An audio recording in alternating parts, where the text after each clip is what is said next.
Hello दोस्तों, तो स्वागत है आपका जीनियस चेंज में। आज हम बात करने जा रहे हैं डॉक्टर एपीजे अब्दुल कलाम के बारे में। क्या आप जानते हैं कि डॉक्टर एपीजे अब्दुल कलाम का पूरा नाम क्या था? जी हाँ, उनका पूरा नाम है डॉक्टर अबुल पाकिर ज़ैनुल आबिदीन अब्दुल कलाम, जो एक एरोस्पेस साइंटिस्ट और हमारे देश के 11वें राष्ट्रपति बने सन 2002 से 2007 तक। आइए अब जानते हैं उनके बारे में कुछ ऐसे अनकहे अनसुने तथ्य जिन्हें जानने के बाद आपका एक हिंदुस्तानी होने पे गर्व और भी बढ़ जाएगा। लेकिन दोस्तों, शुरू करने से पहले चैनल को सब्सक्राइब करना ना भूलें। डॉक्टर अब्दुल कलाम का जन्म 15 अक्टूबर 1931 में रामेश्वरम के तमिल खानदान में हुआ था। वो हमारे दिलों में राष्ट्रपति और मिसाइल मैन के रूप में जिंदा हैं। लेकिन क्या आप जानते हैं कि डॉक्टर अब्दुल कलाम एक जीनियस वैज्ञानिक के साथ साथ एक बहुत शानदार लेखक भी थे। डॉक्टर एपीजे अब्दुल कलाम की कुछ पंक्तियाँ इस प्रकार हैं। ज़िंदगी का तजुर्बा पहाड़ उतरने से नहीं मिलता, ज़िंदगी का असली तजुर्बा तो पहाड़ चढ़ने से आता है। जी हाँ, ये पंक्तियाँ स्वयं डॉक्टर एपीजे अब्दुल कलाम द्वारा थी। दोस्तों, आप ये जानकर हैरान हो जाएंगे कि एक वक्त ऐसा भी था जब डॉक्टर अब्दुल कलाम ने न्यूज़पेपर इकट्ठे करके अपनी पहली कमाई की। ये समय था 1939 का, जिस समय दूसरा गृह युद्ध शुरू हुआ। उस वक्त कलाम साहब सिर्फ 8 साल के थे। हिंदुस्तान को संधि के कारण इस जंग में आना पड़ा और इन सब से एक इमरजेंसी जैसे हालात बन गए और इसी वजह से रामेश्वरम स्टेशन पे आने वाली ट्रेन का रुकना कैंसिल कर दिया गया। अब अखबार का गट्ठर चलती ट्रेन से सड़क पर फेंक दिया जाता था और इन्हीं गट्ठरों को इकट्ठा करने के लिए किसी की आवश्यकता पड़ती थी और ये मौका कलाम साहब को मिला। इसी प्रकार अपनी 8 साल की आयु में कलाम साहब की ये पहली आमदनी का जरिया बना। आपको ये भी जानकर आश्चर्य होगा कि वक्त गुजरने के बाद एक समय ऐसा भी आया कि कलाम साहब के माता पिता के पास उनकी फीस देने के भी पैसे न थे। ये बात है सन 1950 की, जब BSc Saint Joseph College Karachi से पास करने के बाद कलाम साहब को एहसास हुआ कि फिज़िक्स उनका विषय नहीं था। अपने ख्वाबों को पूरा करने के लिए उन्हें इंजीनियरिंग में जाना चाहिए था। फिर किसी तरह MIT के उम्मीदवारों की लिस्ट में उनका नाम तो आ गया, लेकिन उसकी फ़ीस बहुत ज़्यादा थी और उनके माता पिता के पास इतने पैसे ना थे। तब उनकी अक्का यानी बहन ने अपनी सोने की चेन और कंगन बेचकर उनकी फ़ीस भरी।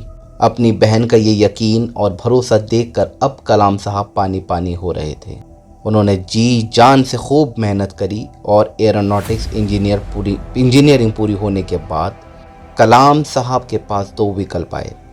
एक था एयरफोर्स का और दूसरा था मिनिस्ट्री ऑफ डिफेंस में director of technical development and production का। कलाम साहब ने दोनों में इंटरव्यू दिया, पहले दिल्ली में मिनिस्ट्री ऑफ डिफेंस में, फिर देहरादून में एयरफोर्स का, जहां 25 लोगों में उनका 9 स्थान आया। इसके बाद कलाम साहब ये सोचते हुए ऋषिकेश चले गए कि आने वाला समय बहुत कठिन होने वाला है।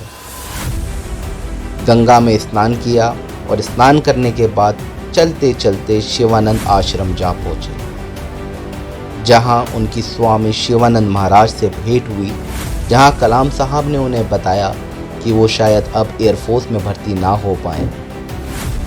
यह सुनकर स्वामी शिवानंद महाराज ने कहा, जिस कार्य को बगैर छल और पवित्र मन से किया गया हो उसकी सृष्टि अवश्य है। इसके बाद कलाम साहब वापस देहरादून लौट गए और वहां जाकर जब उन्होंने अपना नतीजा पूछा तो उन्हें सीधा ज्वाइनिंग लेटर पकड़ा दिया गया। ये देखकर कलाम साहब बहुत खुश भी थे और हैरान भी। फिर कलाम साहब ने बहुत कठोर परिश्रम किया और कई वर्षों की मेहनत के बाद एक पल ऐसा भी आया जिसने डॉक्टर अब्दुल कलाम के सारे सपनों को तोड़ के रख दिया। दोस्तों, 317 सेकंड तक लगा जैसे उनके सारे सपने साकार होने को हैं, लेकिन SLV-3 अपोजी रॉकेट लेवल 4 पे पहुंचने के बाद 10 अगस्त 1989 को क्षतिग्रस्त हो गया। इस हादसे ने डॉक्टर कलाम को शारीरिक और मानसिक रूप से तोड़ के रख दिया। इन सब के बाद भी कलाम साहब एक बार फिर उठ खड़े हुए और 18 जुलाई 1980 को एक बार फिर SLV-3 रोहिणी हिंदुस्तान का पहला सैटेलाइट रॉकेट लॉन्च हुआ। सबकी दिलों की धड़कनें मानो जैसे थम सी गई थी। कुछ ही क्षणों बाद रोहिणी अंतरिक्ष में था।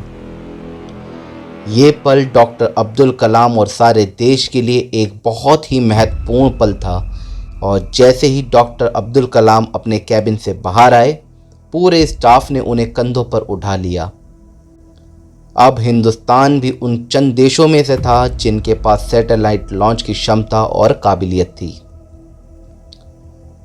प्राइम मिनिस्टर इंदिरा गांधी ने भी डाक द्वारा उनको बधाई दी और उससे भी बढ़कर ये पूरी प्रक्रिया स्वदेशी थी, जिससे समूचे भारत के साइंटिस्ट भी बहुत खुश थे। डॉक्टर अब्दुल कलाम यहीं नहीं रुके। उन्होंने देश की सुरक्षा के लिए कई और मिसाइलें बनाई। पृथ्वी, त्रिशूल, आकाश, नाग एवं अग्नि। अग्नि एक वो ऐसी मिसाइल है जिसके लॉन्च को रोकने की दुनिया भर ने कोशिश की और कई नाकामियों और अड़चनों के बावजूद भी सफल हुआ। आज पूरा विश्व हिंदुस्तान की तरफ आंख उठाने से भी घबराता है, तो उसकी एक बड़ी वजह ये अग्नि मिसाइल है। और फिर सन 2002 में डॉक्टर अब्दुल कलाम ने हमारे देश की राष्ट्रपति की शपथ ली। हमें और आपको अपने भारतीय होने पर गर्व होना चाहिए। डॉक्टर अब्दुल कलाम जैसे शख्स ने हमारे देश में जन्म लिया। तो दोस्तों, कमेंट में बताना ना भूलें कि आपको ये वीडियो कैसी लगी और चैनल को सब्सक्राइब ज़रूर करें। जय हिंद, जय भारत।